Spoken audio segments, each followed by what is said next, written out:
Lah sinten ta wau? Wanita ingkang praupan wanara Pansayekti putri pertapan Ngagrastina atmajanira Sang Begawan Gutama ingkang rikala semana ilang sipate wanita ingkang sulisti ing warni kedadak praupane dadi wanara. Apa to sababe mangkono?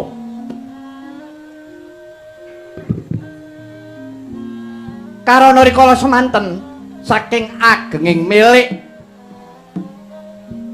wujuding cupu manik Astagina ingkang dados erbatan ing mangka cupu manik Astagina peparingira ingkang ibu anenggih Dewi Indradi. Ing mangka putranira wonten 3, Anjani, Anjanika lan Anjaningrat. Ya Anjani, ya Guwarsa, ya Guwarsi.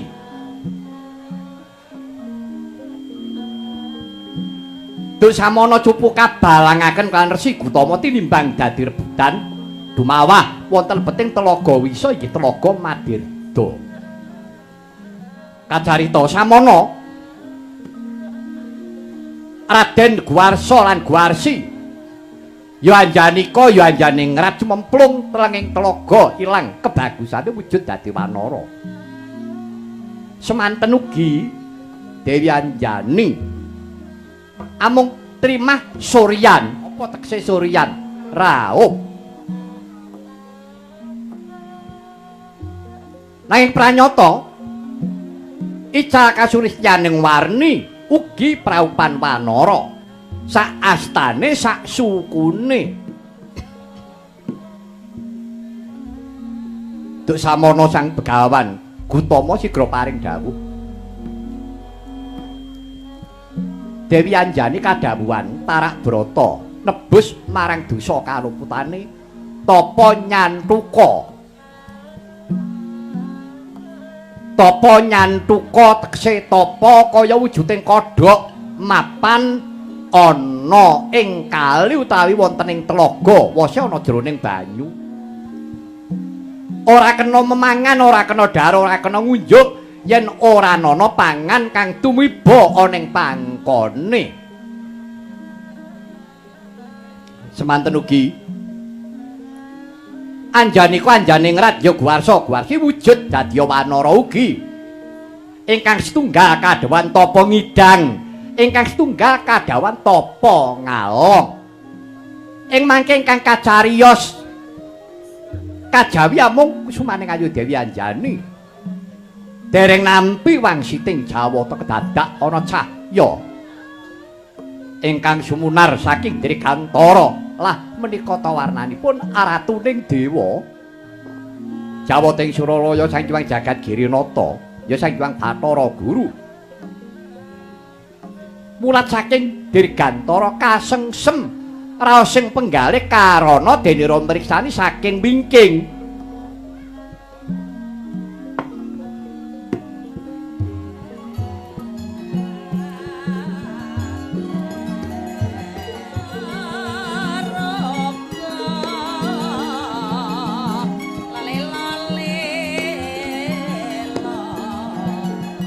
Tuhan sembah liring ulun kapur beri Sang Murteng Rat.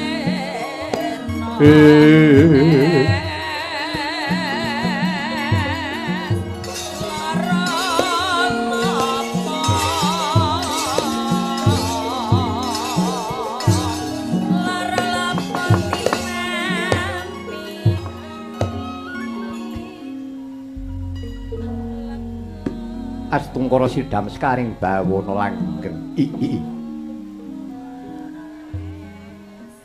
Gedhe tekate, gedhe panjangkane wanita iki. Ing atase wanita ijen tanpa ruwang. Tarak brata ana tengahing alas. Ing mangka mapak ilining banyu. Pancen bener iki tembung cara kunane ingkang sinebut tapa nyantuka. Cantuka tekse kewan kodhok.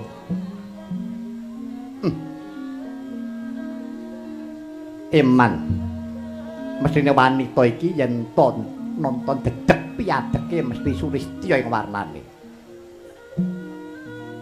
bisa ngobahake rasa katresnanku marang wanita iki.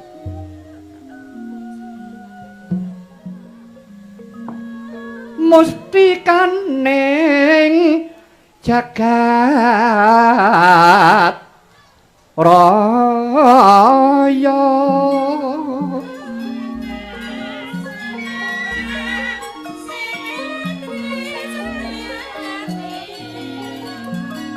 sejagatan ana sami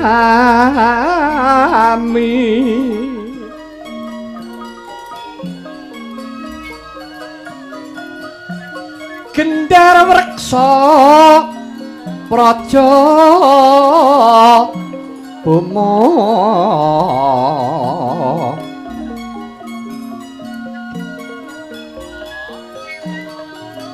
timbang ana tresna mami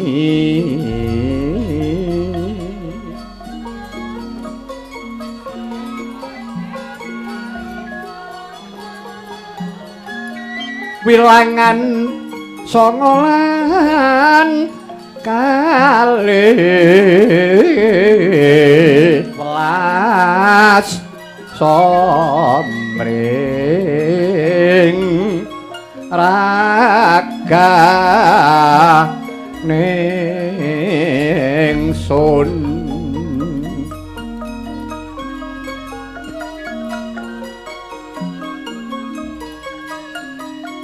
Purantoya sajan mo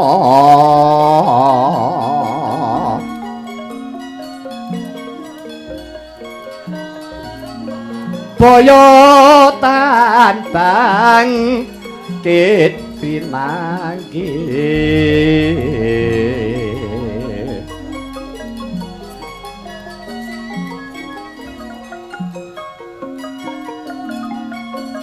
gelang alit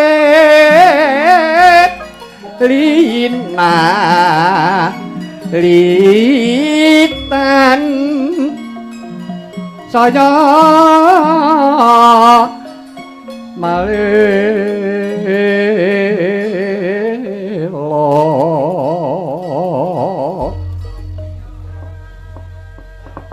kacarita sanget dene Raka Sengsem Sang Hyang Jagat Girinata gandrung-gandrung kapirangu mung emane ora weruh raine Sang Hyang Jagat Girinata kalamun mandhap saking awiyat sirik kalamun luntur adeking kadewatan pramila ing mangke sigra-sigra roning kamal apa tegese roning kamal godhong asem godhong asem ingkang maksih muda ingkang aran sinom pramila tembange ya sinom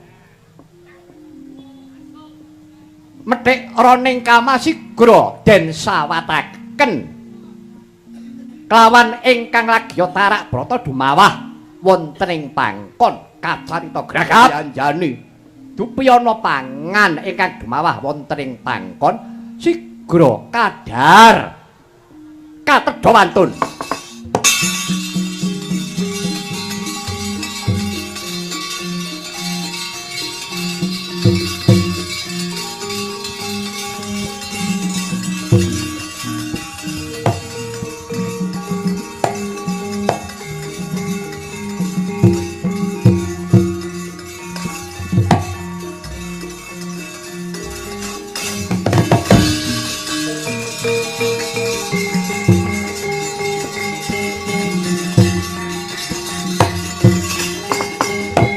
Giat Grawakasan Dewi Anjani mulat dumawahing ron kamal ya godhong asem sigra kadhar kawan Sang Dewi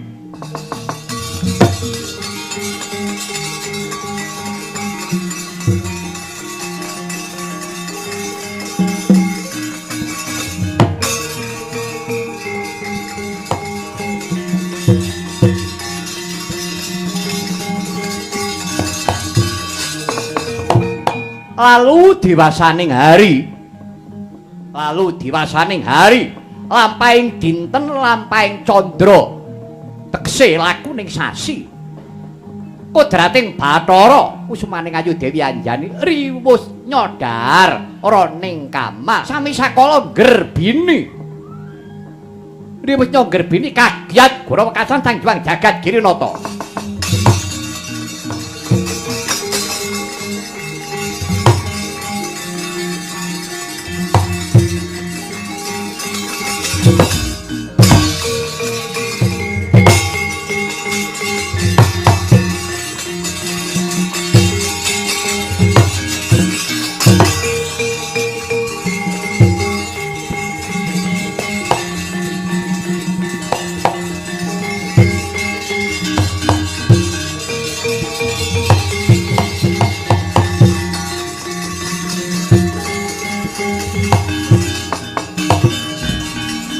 Gancang ingkang cinarita grising wong kang munggah kawi Anjani wis ndungkap sangang candra amarengi punang jabang bayi arsa lair kinudrat awit keparenging Gusti kang akarya jagat kocap lairing punang jabang bayi inggih wujud wanara tekse wujude ya kethek rupane putih riwus nglairaken punang jabang bayi Sang Dewi seda konduran ya mati suri Sang Dewi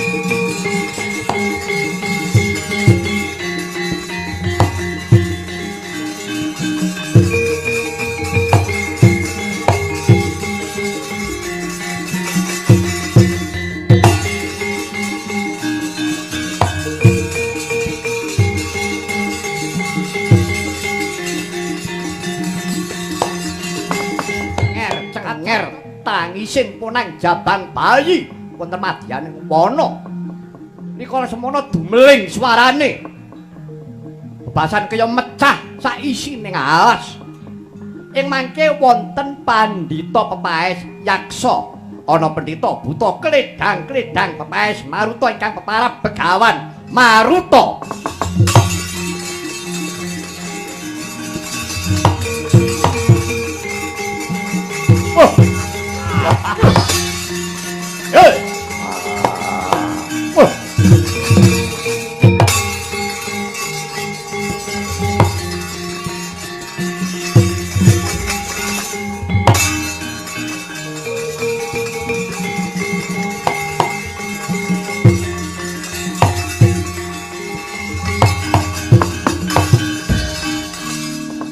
Serumah wayut Yaksendra Gura rupa mangeses kadi angin pang sempaka prapal selo kaplasat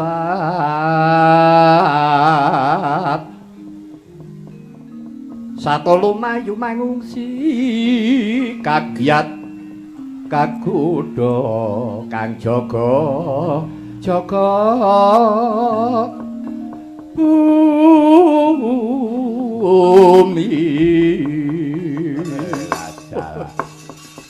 wong titi Iwang Kalalodaya manik raja Dewata wah lelakon kok ngelok-eloki temen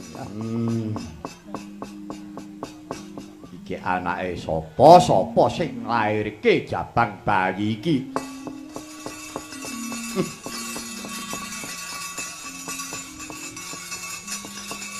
bareng aku weruh wujuding bayi lahir keler-keler ora ana sing ngopeni aku terus eling lelakoning Madyapada wis pira cacahing nyawa bayi sing mati tanpa kopet. Kala mangsane menungso iki kalah karo pitik.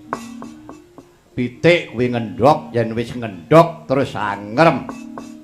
Yen wis ngremindhoke dadi kuthuk. Babone kuwi gelem tanggung jawab.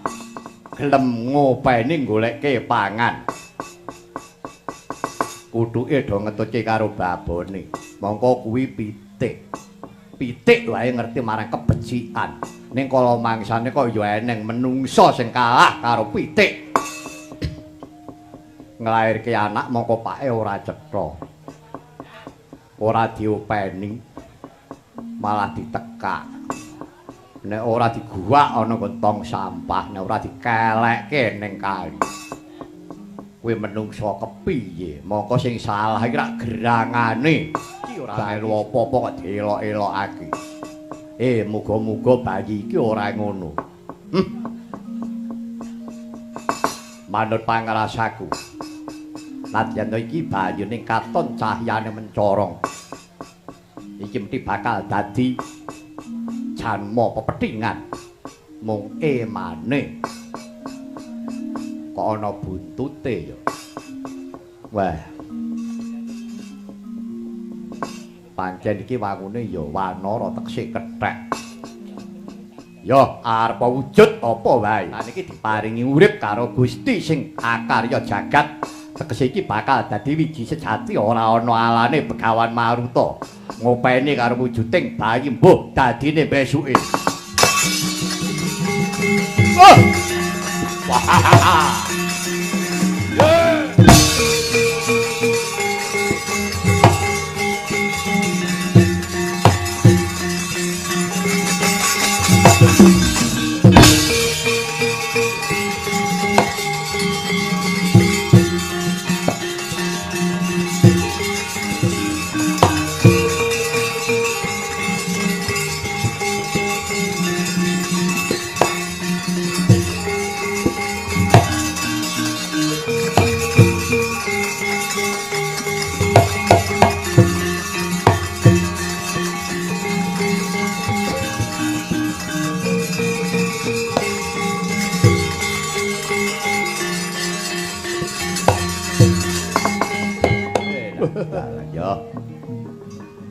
Nger.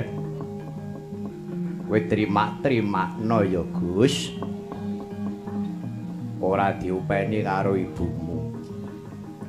Mestine bayi kaya kowe kuwi isih nesep karo ibumu. Sing kula wentah kuwi ibumu nanging apa sebabe kuwi ditinggal. Muga-muga kowe ora ditegakake teksi ibumu ora tega karo kowe. Mbok menawa kudrating lelakon kudu mengkono. Ya mbok menawa iki dadi tanggung jawabku, kowe terima-terima ya lek kowe tak kula wentah, kowe tak openi aku Begawan Maruta. Ya. Kowe tak kula wentah, kowe tak gadang-gadang. Kowe dadi wong pinunjul.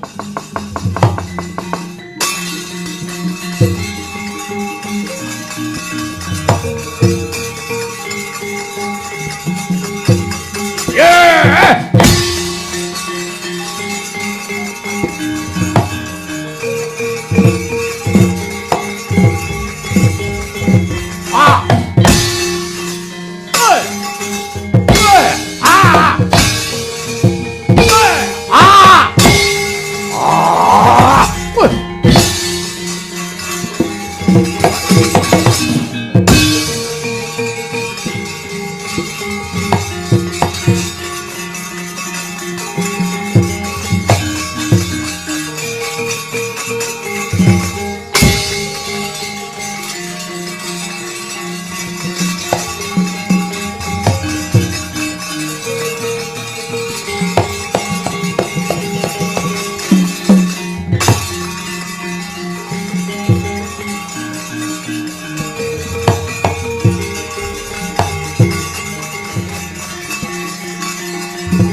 Apa batin apa pethekku bayi iki mesti dudu bayi lumrah.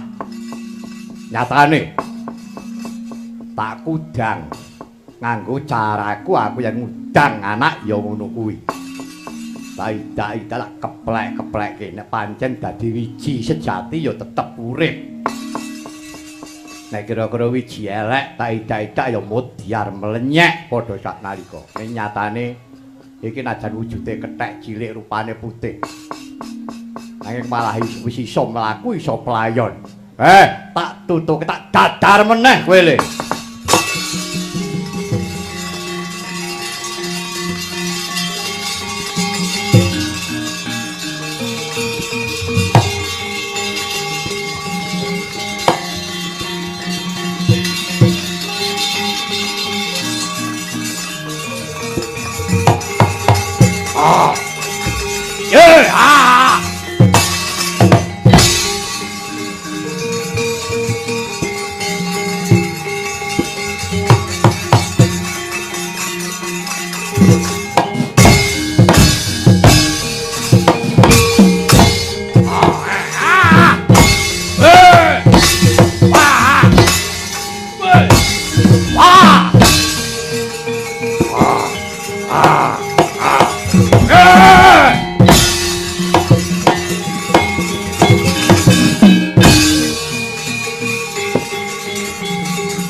Senggana sigra cumangkah beker mere siunge kengis ana sapari sing yaksa ngriwut gegirisi yaksa keh kocar kacir amblasar bubar mawut kang gesang ya lumajar petang manjing mono tribusah tasih yayah pacing binadatan jagat Dewa Bathara ya jagat pangestungkara dosaku apa luputku apa kok nganti aku dipilara ing atase aku iki durung duweni kaluputan kok aku tanpa diwenehi keterangan kang gumathok ngerti-ngerti aku disiksa kaya ngene buta mandeka dhisik kuwi aja salah gawe karo aku dosaku apa luputku apa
kleru kiblatku mentah karo wujuding wanara iki sabab apa kok nganti aku nggula wentah wanara iki nganti bisa dadi gedhe lan gegirisi aku ngerti kethek iki anake bapakku kula wis wajibe aku kudu nggula wentah karo wujuding wanara iki ora bakal kelakon bapakku kula mentah karo wujude kethek putih iki. Yo, Wanara Seta. Maju mrene. Maju mrene. Ulun kang bakal paring dawuh.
Jagat Diwaktara ya jagat Pramudita.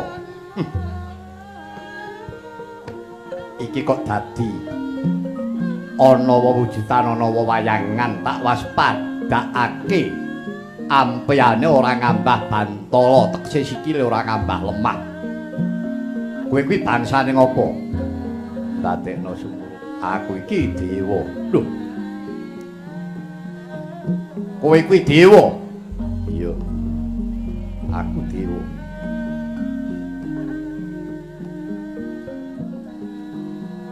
Mangko dhisik. Yen pancen kowe iki dewa, ngendi kayangamu? Ulun Jawata, swarga maruta. Ulun Sang Hyang Bathara, Bayu Dewaning Angin. Banjur aranku iki sapa? Jenengmu Senggana, sing wenehi jeneng kuwi aku. Senggana, iya. Aku goleki buta ora ketemu. Lah butane nyandi? Wis tak dol. Dewa Celumetan. Ora butane iki mau nyandi? Wis tak pateni. Oh.